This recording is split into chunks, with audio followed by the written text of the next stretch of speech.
Well, welcome back. This is Stocks to Watch as we further delve into Draganfly, the global UAV leaders in hardware, software, logistics, and services, trading on the NASDAQ and the CSE under DPRO. We're privileged to be joined by CEO Cameron Chell, as always. Welcome back, sir.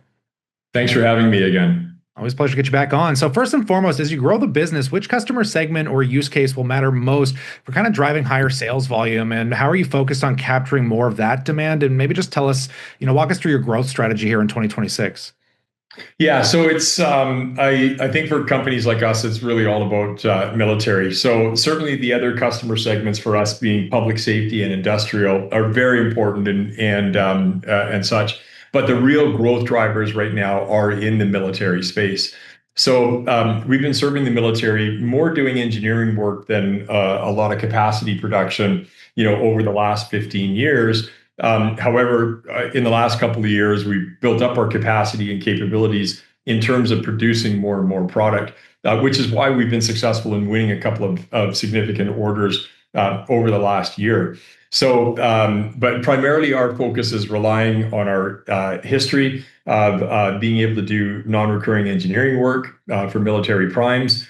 We have an incredible group called our Integrated Tactical Solutions Group, which is basically former Tier 1 operators who embed with our customers to understand the concept of operations and make sure that we're designing our equipment, our capabilities, and our understanding of the capacity requirements for those particular customers. And I think for the most part, we have a really strong trusted relationship in that community.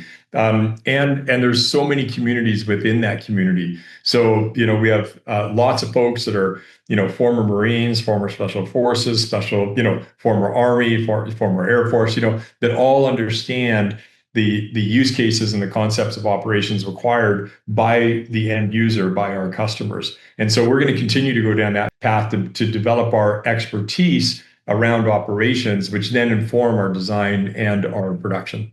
Yeah, appreciate the insight there. And maybe diving into kind of what metrics do you rely most to kind of assess market traction and growth, and what benchmarks help you kind of determine whether the business is scaling as planned? Before we continue, be sure to subscribe to our channel and ring the bell to get notified about our latest videos.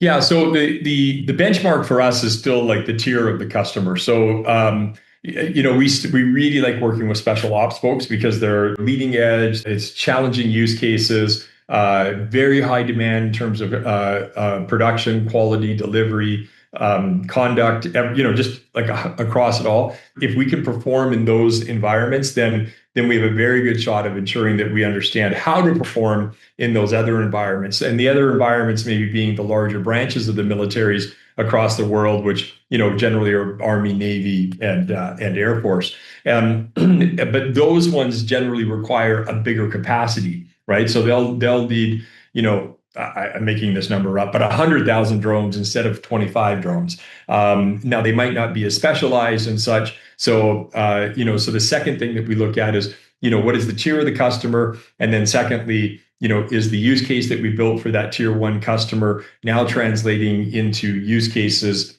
for the broader branches of the military? And if it does, we know we're on the right design and factor, and we tend to be trending towards winning those bigger contracts. So. Yeah, absolutely. And as kind of production increases, which costs actually come down? And do you expect economies of scale or, the reuse of capabilities across products and services to have a greater impact on efficiencies? Well, as far as the supply chain goes for the next number of years, we don't expect to see that, or we haven't built it into our modeling, because the demand bubble is just so intense for the next couple of years that the supply chain is going to command a higher price. So, however, I think one of the advantages of Draganfly, again, which relates back to the long history that we've got, is that we have a fully integrated product line. So it's not like we have a drone here or drone there or a variant of one drone. We have an entire product line that goes from, small FPV attributable drones that are, this big, up to, drones that are, have, very large 100-pound payload capacities, can stay up in the air for up to 7 hours. And everything in there is integrated in terms of, wherever possible, integrated parts, software system, operating platform, flight characteristics, supply chain management and metrics. And so as any one of them scale, the costs of, within reason, any of the other ones also come down. So we've planned for this. And so the answer would be yes, but a little bit more because of how we've designed our product line and production, as opposed to buying bigger quantities. For just eventually bigger quantities will count. But for the next 4 or 5 years, because the bubble is just so intense, the quantity isn't necessarily going to get you cheaper pricing. Yeah, and as you mentioned, you're operating across multiple products and services. I mean, how do you ensure that this breadth improves profitability rather than adding complexity and cost? Yeah, well, if we were a younger company, this is certainly not the strategy that we would have in place. We would be and so when we think of or look at most of the comps out there, they're employing that strategy where they're staying pretty narrow down a particular path for a particular use case and such, which is, every business school will teach you is the appropriate way to go.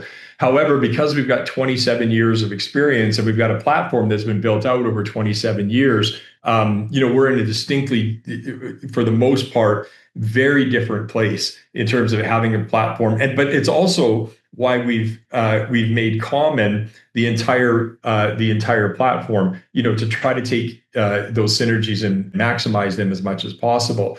So, we might have a supplier providing us with a particular radio but then the customer orders a different radio. So we've done the integration for multiple types of radios to fit on any one of our platforms. And if you only had one platform, that would be very tough to make sense, because then you have to stock 7 different radios. But when you've got 7 different radios across that can fit into any one of 7 different types of drones, now we've already built that economy of scale into it. It doesn't work out perfectly each time, but the cost benefit analysis to be able to provide the variety to the customer, certainly at this stage of the cycle of this drone wave that we're in, seems to, right now, winning business, not at any cost, of course, but winning business is more important. And that versatility outweighs the cost of the specialization. But again, we're in a very, very unique position where we have 27 years to have gotten to this point. So in 27 years, if you've only got 5 or 6 drones that are on your production line, that's pretty specialized. Yeah, absolutely. And based on your internal projections, at what level of scale do margins begin to improve meaningfully, and what needs to happen operationally to reach that point? Yeah, so for us, operationally, we're going to continue to automate our production lines systematically. We're not doing something where we're doing wholesale, completely automated plants or anything like that. And that's simply because so much of this particular drone space is adapting so quickly that you haven't got your Ford F-150 base really out there. You kind of do, but even those are still in such states of transition. However, we'll continue to automate as much as we can. We can see profitability. I mean, we've been around 27 years and really have had small numbers by comparison to what's happening now. And we've managed to, make payroll and do all those things. So we can we could be profitable at very low levels of, compared to where the numbers are going now. But if we want to own some of that market share and really become a dominant player, worth billions and billions of dollars, and have really strong impact with our customers and meet their demand over the coming years, we've got to scale to those numbers. So, somewhere around $45 to $50 million is a very comfortable number for us to see, cash flow break even. However, you won't. We're going to push it beyond that.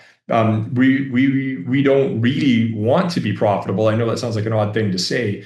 But until we kind of start pushing up into that $70 or $80 million worth of revenue, recognized revenue range, and then even then, if we've got the opportunity to invest in R&D or really push a dominant position in a particular industry or with a customer, we'll evaluate that at that time. Yeah, appreciated the insight on all of this. So just to kind of finalize up from an investor perspective, what makes Draganfly a compelling opportunity at this stage?